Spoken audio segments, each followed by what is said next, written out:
Hello everyone, welcome back. Today I'm going to be sharing with you guys my SHTF gun. Okay, shit hit the fan, and obviously it's an AR-15, but I'm going to be talking about why I picked this specific one. Now, when we're talking SHTF, we're not necessarily talking about our favorite gun to shoot. Okay, we're talking about a gun that is here's the thing for SHTF, you've got no idea what the situation is. You don't know if you're going to be hunkering down in your home or if you're going to be needing to leave your home. Okay, now even if you've prepared very well at your location, right?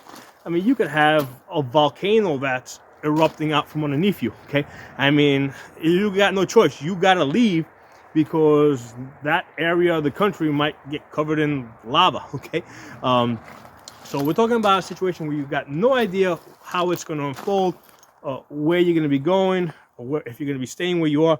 So I want to have the gun set up to give me the maximum flexibility. Okay, so the AR that I chose, and I chose an AR because it is going to be the most compatible with what everybody else out there has. Okay, so more people have ARs and are going to depend on them in an SHTF type of situation. So I want to be able to use the same ammunition, be able to like exchange spare parts, etc. Okay, so it's got to be an AR that shoots 5.56 223. That specifically shoots Tula steel case, because that's what lots of people have stockpiled. Okay, and this gun shoots Tula really well. I mean, I think I've shot 2 inches or better at 100 yards with Tula, and I've shot 1 inch and better with regular like PMCs, 55 grain PMC X stacks. Okay, so the gun is very accurate, accurate enough. One MOA is plenty accurate, right, for SHTF. And very important, it shoots steel case, shoots it well, no hiccups. So those are two things that, like, number one, I mean, definitely, it's got to be an AR, it's got to be able to shoot steel case, and it's got to be accurate. Okay, so this one over here, Radical Firearms, and I did a video. I have another Radical Firearms that I actually shot out the barrel on at 22,000 rounds. Okay, so I know what Radical Firearms can do, which is not going to be that much different from anything else. But hey, you know what? I know what a Radical can do. Okay, so I shot out the barrel 22,000 rounds.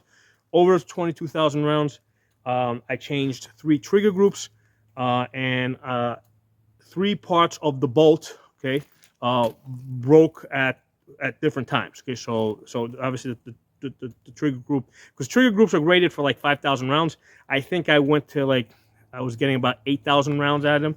Okay, and then over the course of the 22,000 rounds, I think maybe one time I brought the extractor, another time I broke a firing pin, another time I think the gas rings went bad. So over the course of 22,000 rounds, which took me 4 years, and it wasn't just me shooting the gun, I was using it to train other people. So that's how I run up these high round counts. So over 4 years, I rang up 22,000 rounds. And by the way, the company did give me a replacement under their lifetime warranty. Okay, the only thing that was the same was the lower receiver, which had the serial number, and the grip, because I think it had a nice rubberized grip, so they gave me the same one. Okay, so Radical Firearms did honor their warranty. Okay, so I don't get paid by Radical Firearms, so I'm not like promoting them or anything, but I do appreciate that they honor their lifetime warranties without question, without asking me like, what am I doing with the guns, etc. Okay, so I know what the gun will do round count wise, but I mean the Palmettos, for example, do pretty good. Okay, but now what the Radical Firearms does have that none of my Palmettos have is they come with a Picatinny rail that goes all the way across the top. Now Palmetto may also offer that as well. It's just the ones that I bought don't have it. Now, for my day-to-day shooting, I prefer the hybrids. I prefer like Picatinny in the front, Picatinny in the back, and then M-lock in the middle. It lightens up the gun. Okay, that's what I prefer for my day-to-day shooting. Okay, however, this is not for day-to-day shooting. In fact, this particular gun here, this Radical over here, has a fairly low round count. It's probably under 600 rounds.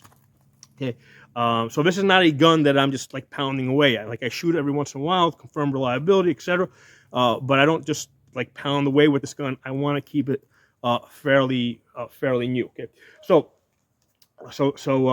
like I said, for my day-to-day shooting, I like the hybrid rails. For an SHTF gun, I want Picatinny all the way across the top.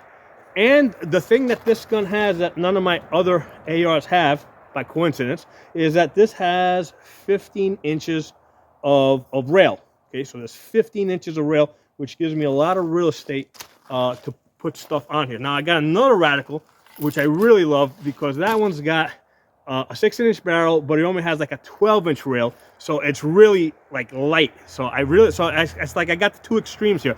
I got one Radical that has a 15-inch rail, and then I got another one that has a really short 12-inch rail, and I got some other Radicals too, but those are like the two extremes that I have as far as these Radical firearms.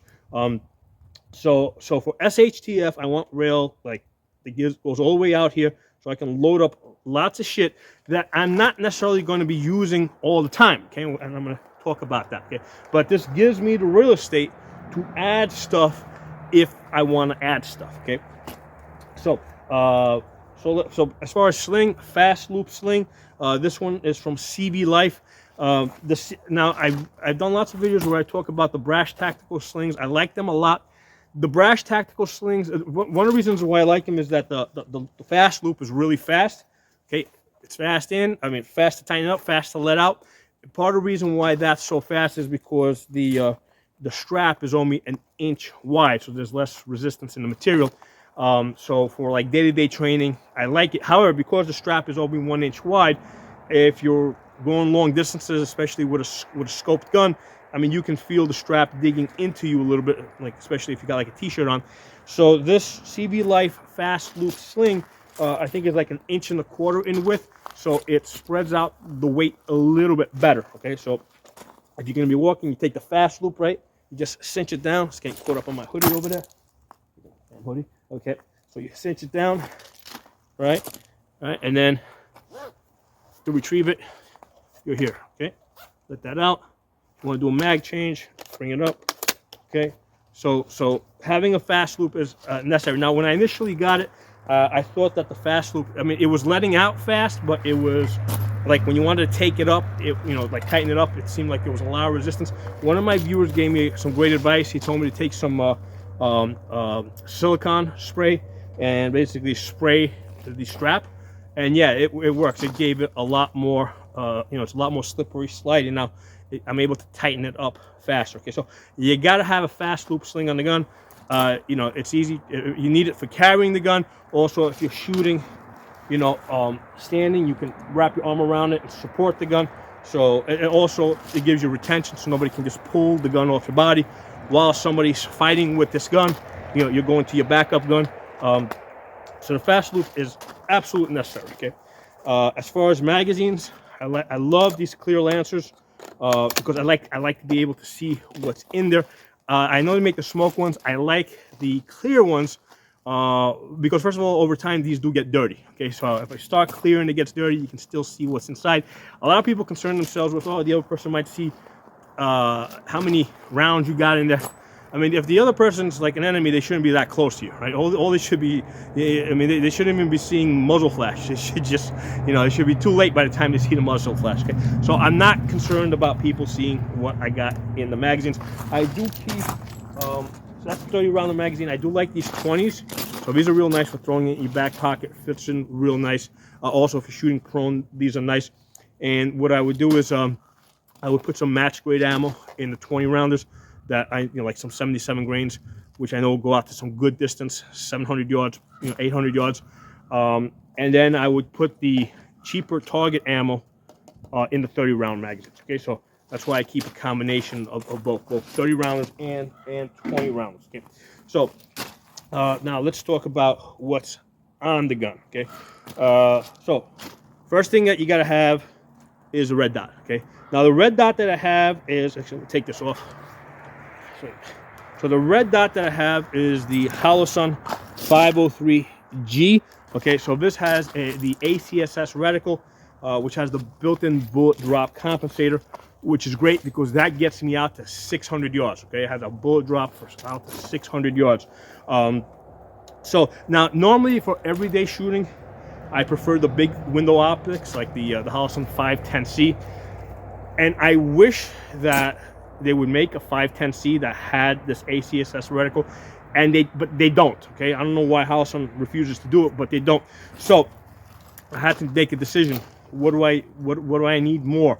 Do I need a big window reticle so that I can be like moving and shooting, right? Or being in the truck, you know, driving and shooting, you know? Or would I be better off with the bullet drop compensator? And what I decided is I think that the bullet drop compensator will be more valuable, because this now basically doubles in the function that a lot of people get out of an LPVO. So whereas I could have had, let's say, a heavier LPVO that had a bullet drop, I'm getting it in this, okay? And this is much lighter, okay? So that's why I chose this holosun 503G. I mean, later on I'll hook up my camera adapter to this, and we'll shoot this a little bit so you guys can see what it looks like. So that's the first thing, okay? And I really concentrate on the things that I'm most likely to need, right? I don't worry. People refer to it as the 80% rule. You want to set your gun up for the things that you would expect to be using 80% of the time, okay? The other what ifs and just in case, you know, forget it. That's an afterthought. That shit goes in your backpack somewhere, okay? It doesn't need to go on the gun, okay? So I set up my gun for what is likely to happen 80% of the time, okay? So 80% of the time, I'm definitely going to be using red dot. So that goes on the gun. The next thing that I'm most likely to use is a magnifier, okay? So SHTF type of situation, you don't want to, if at all avoidable, you don't want to get into CQB combat, because there is there's maybe a 50-50 chance that you're going to lose it, right, in CQB combat. Okay? If you can be shooting at distance, with the other side not knowing even exactly where you are, that greatly increases your chance of survival. So magnifier must have. And like here you go. Here in the woods, I mean, normally I can barely see 100 yards, but then if, you know, there's like, you know, this what if the situation develops along a road? I mean, road can go for miles, right? Or if you end up like in a shopping area, right, where let's say you gotta go get supplies or something, okay? So you can end up in a situation where you've got 600 plus yards, okay, of open space. So and even if it's not just for shooting, you want to be able to see. So that's one of the great things about the magnifier. I can take this off, and now I can do some observation without pointing the gun at people, okay? So basically I got a monocular here that I can use that is easy on, easy off on the gun. I can't do that with an LPVO. So that's another benefit of the magnifier on the gun, okay? And the great thing here is, like, I know where my monocular is. I don't have to be going looking for binoculars somewhere else. It's on the gun, okay? So, and again, that's another benefit of this rail. This is a good storage space, okay? So this 15-inch rail here is storage space, because in the daytime, obviously, I don't need that light there. And I have a choice now. I can either take this off, put it in my pocket or my backpack, or I can leave it on the gun, because, you know, just for, you know, because I don't have a better place to put it, okay? So that is good storage space. Now you might say, why not put a, because I've got other guns, even like I have other home defense guns that I have set up with, you know, a rifle with a pressure, you know, I mean, a rifle light with a pressure pad, you know, so I've got that set up too. I've got rifles set up with rifle lights and pressure pads. The reason I prefer this, okay, is because I can take this off. And again, if now I do keep a pocket light, right? But this gives me the benefit that I can easily take this off, okay? All right, and now I can, first of all, I've lightened up the gun, right? So in the daytime, if I don't need it, I take it off, okay? Or I can now use this light as a flashlight if I need to, right? Without pointing the gun at people. So there's another benefit. You can take the light off the gun and use it as a handheld light, okay? So this doesn't need to stay on the gun, okay? Now, the other thing I have on here is a bubble level, and I've done other videos on the bubble. Now, on scopes that, first of all, let me get this back on the gun so I'm not just sitting here holding this. Actually, let me just put this. So,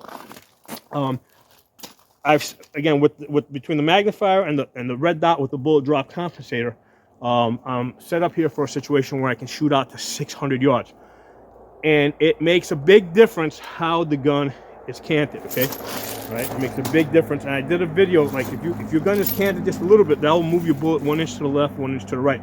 So this little piece here, which costs something like $16 to $17, you know, make sure that the gun is level to gravity, not to the shape of the earth, to gravity, because gravity is what affects the bullet. Okay, so this is cheap, all right, and it's also light.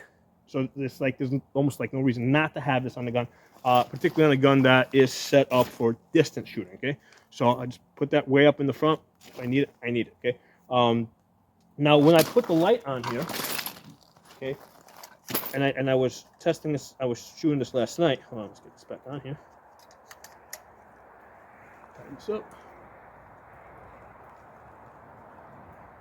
Okay, so when this is on here, now obviously a little bit of the light is going to shine into this thing over here, so you lose a tiny little bit of light. Not that big of a deal, because remember, if you're using this light, I mean, you're not trying to look across 300 yards, all right? Because especially here in the woods, I mean, even though this light here is 1,000 looms, realistically with the trees casting shadows, you really can't see past 50 yards in the woods, right? Or in an area, or if somebody's trying to hide from you, you're not going to see past 50 yards. Okay, so that's the reality. Never mind that on these lights that tell you about their 1,000 looms. Listen, I mean, look at the headlights on your cars, right? If you point your car into the woods, how far can you see with two big headlights on, you know, with the high beams on your car or truck? Not very far, right? Maybe 50 yards looking into the woods. So even if you have more powerful lights, you're not going to see far, and you're not going to be able to see somebody that's trying to hide for you. So this is really more for an indoor situation or for around the house type of situation. So that's why you want to be a little realistic on what you're going to expect out of your light. And the other thing is these lights over here, the batteries, I think they're only good for like maybe 2 hours max. Right, if you're using this, so in an SHTF type of situation, if this, you know, basically if it drags on for any lengthy period of time, after 6 months, if not sooner, you're not going to have a light to work with, right? This light is going to be dead. Okay, any extra batteries that you have, you're going to run through, right? You know, especially if you don't have electricity running in the area. I mean, the batteries are going to, these type of batteries are not going to last long. So this light, you know, is going to eventually end up getting chucked, okay? Because you're not going to be able to find replacement batteries for this type of a light. Okay, now that happens, right? The light is now garbage. Okay, well, first of all, I got my iron sights here. Okay, so this is a good storage place for this. Okay, so number one, and I've actually tested this and I've done a video of this. You can look it up on my channel. I dimmed down the reticle, flip this over the side, flip this up, and with these flip up sights right here, right? These are the mag poles. These are like $100 each. With this distance over here, right? The sights on this are still further away than the sights that most people have on their pistols, right? On this one, yeah, they're still further away by about half an inch to an inch. Okay, so I've shot this, tested this out to 100 yards, no problem. This sight in this position right here works to 100 yards, no problem at all. Okay, so that's the emergency backup in case the optic fails, right? Because in that type of situation where your optic is unexpectedly not working, you're not going to be fighting. You know, you're not going to be doing a 500-yard gunfight. Okay, you're going to be looking to get out of there, and then and replacing the battery in your optic. Okay, so at my convenience, right, when the situation is safe, what I will then do is move this further up, right, and then move this further back, because if the optic dies, the magnifier is useless. I've tried using the magnifier with the iron sights, don't work. So if the optic fails and you can't get backup sight, if you can't get a battery for it, or it's just broken, whatever, that comes off, magnifier comes off, rear sight goes to the back, front sight goes to the front. At that point, if you're using flip up sights, I can remove the bubble level. You don't need it with. The fact is, I can't. I can shoot nice groups to 100 yards with iron sights. All right, about 3 inches. Whereas I get like 1 inch groups, right? But I don't shoot them. My eyes aren't that good. Okay. At that point, I can dump the bubble level. Okay. So the bubble level is really for distance shooting. Okay. So we're not done yet, guys. I got some more stuff here, right? Because it seems like we've gone through this whole rifle, but there's something else that I have on this to designate this as an SHTF rifle, okay? And that's in the grip here. So now this Radical, it came with a B5 grip, which I changed out for the Magnum. Okay? The B5 grip, the reason I got rid of it is because it didn't have the storage compartment here. So that's the one thing I changed on this. I don't remember if I put in the ambi. I might have put in the ambidextrous safety myself. So I think I might have done that, but I don't know for sure if it came. I just don't remember. But the other thing I did on this is I had to change out this trigger guard because I don't know why. Right now, I did get this rifle some 4 years ago, 4.5 years ago. Right, I got this back in like 2020. This came with a straight trigger guard, which I hate. I absolutely hate it. I don't know why they ship it with a straight trigger guard. Most of the Palmettos, this is a fixed piece of aluminum. With this one, it's a separate piece in there. If you're using a winter glove, it's more likely to stick. So I changed this out, and this is just a JE Machines trigger guard. The piece is only like $10. So again, I don't know why Radical Firearms just doesn't give you a good trigger guard, right? But the thing that annoys me about the trigger guard, and it's really the only thing that annoys me about Radical Firearms, the thing that annoys me about the trigger guard is it's a pain in the ass to get the roll pin out of there. Okay, so my concern, and people have done this when you're trying to use a hole punch to get the roll pin out there. My concern is that I'm going to break the little ears here that hold it in place. Okay, so because you got to hit it hard, but at the same time you got to not hit it too hard.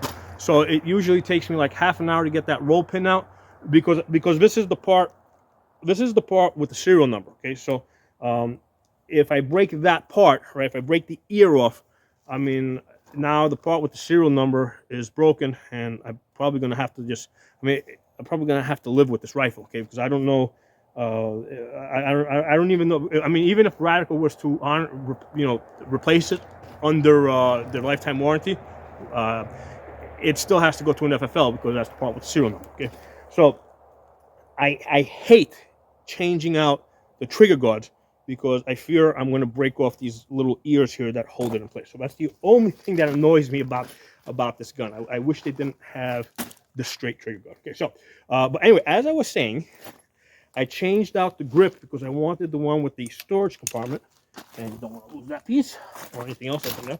And I'm going to talk to you guys about the stuff that I have in here. Let me hold this over the table so I don't lose it.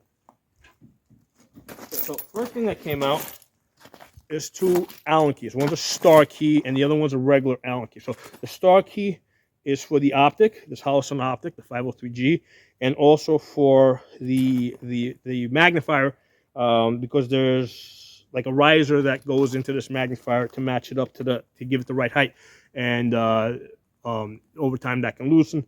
So I got a star key to take care of the optics, and then I got an Allen key for moving the flip-up sights, right? Because I know in the past when I did videos on these flip-up sights, them being here, people are like, oh, you gotta be at the opposite ends.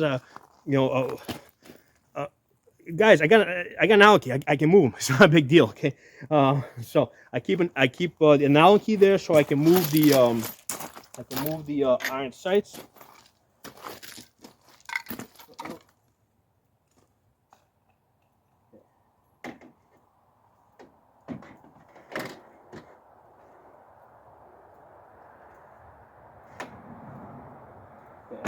Okay, so the next thing I got in there is a spare battery. Okay, 2032 battery. Okay, I tried putting 2 in there, and I did get 2 in there, but then I couldn't fit all the other stuff in there. So it's like, you know what, I'm gonna put 1 spare battery in there, and then I'll just put other spare batteries in with the rest of my stuff. Okay? So I got a spare battery in there. Next thing I got in there, a spare bolt. Okay. Remember what I told you guys earlier, that the thing that, like, one of the things that broke with my with the radical that ran 22,000 rounds on was I broke the trigger group. Right now, usually what happens with the trigger group when it starts going is that it's either going to stick, in which case you have to put the safety on and off to unstick it, right, so that it will fire. So as long as you know to do that, the gun will work. Or it will go like full Monte, okay, and I've had both of those happen to me. In which case the gun still goes bang, okay, it'll jam, but you still have a gun that works somewhat, okay. So with the trigger group, when it starts going bad, you get some notice, and you can, it's not going to like immediately fail on you, okay. Now the things that are going to immediately fail on you is the firing pin, okay. Now the firing pin does run in the channel, okay. So I've actually had firing pins that have broken in 2 and actually even in 3. And because it's running in a channel, it'll still work in the gun. The only time it won't work is if the tip of the firing pin breaks and like falls out. Now it's got enough to hit the primers, right? So unless you actually break the tip, the way I normally find out that I've broken a firing pin in an AR is when I go to clean it. I take the bolt apart and I'm like, oh shit, I got a broken firing pin. Okay, so I wouldn't have known otherwise. Okay, so unless the tip breaks, that hits the primer and that comes off, the firing pin's gonna work. So, but again, you have a spare one. Okay, the next likely thing that the thing that's broken for me is the extractor.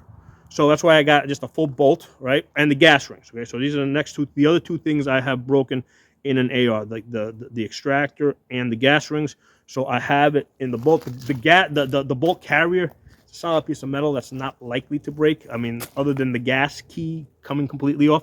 And usually they'll give you some warning. Like when you go to clean it, you'll see that the gas key is like, so yeah. So if you're gonna get a break, it's gonna be something here. Now I've seen. It's never happened to me, but over the years, I've seen people where the bolt has broken in these 2 spots over here, where it's cracked here and broke. So it's never happened to me, but again, that's why you want to. So it's like half of the things that can go wrong are like right here in this bolt.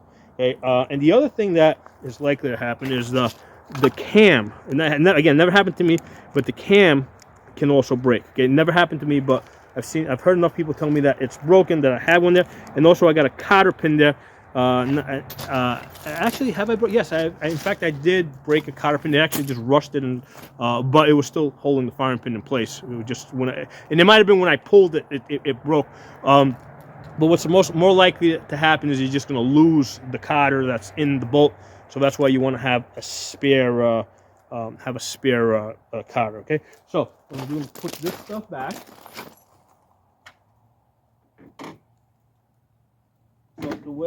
So it's a little tricky to put this back, because what I'm going to do is there's 2 holes in the guard over there in the grip. One is where the screw goes through, that's occupied, and there's another hole.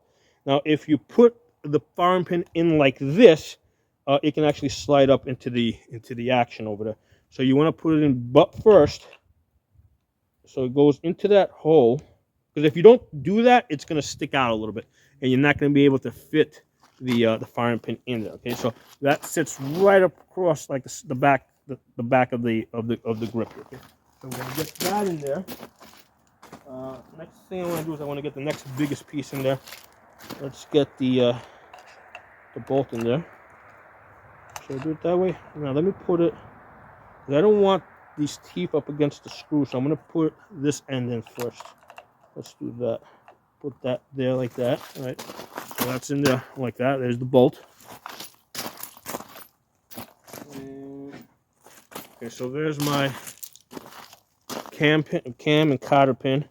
Just gonna shove this down in there. So that's good because that plastic keeps this thing from rattling around. Okay, so we're gonna shove that in there. Get the battery in there. I really wish I had just a little bit more space. And this I'm gonna. There you go. That's gonna go on the side. Take a little work. I got everything back in there. Okay.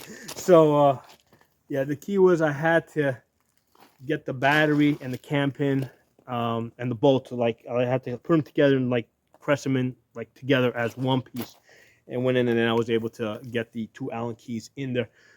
So that's the reason why I only got 1 battery in there as opposed to 2, because initially I had put 2 batteries in there, but then when I tried to put all the other stuff in there, it wouldn't work. So here we are. So the stuff that's in this grip, right, those spare parts, is part of what makes this an SHTF rifle. Okay, that's kind of like a critical component. You got to be able to fix your gun, and also you want to have something to trade if you need to. Okay, so that's also stuff that you know, because you might not just trade, but you might have somebody that you're working with, right, that's in your group, and their gun goes bad. Okay, and now, I mean, you can give them one of your parts because, hey, at least now you got 2 guns shooting instead of 1. Okay, so that's also another consideration. Okay, so hope you guys enjoyed the video. I'm going to do a little shooting now with this gun. I'm gonna actually, I want to hook up the scope adapter, and I want you guys to see what the bullet drop looks like. And again, in my opinion, it's like every holosun optic should have that bullet drop compensator in it.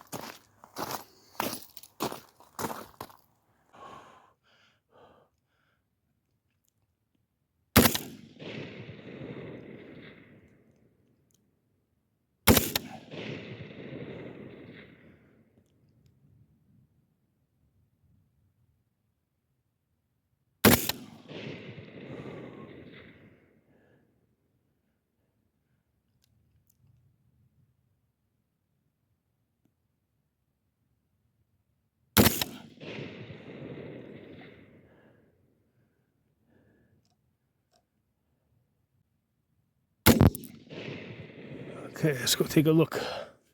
Yeah. The third time, it's the ones with the hearts for Valentine's Day, right? So we got 1, 2, 3, 4, 5. So we got 5 out of 5. Hold on, 5 out of 5 at 500 yards. Okay, but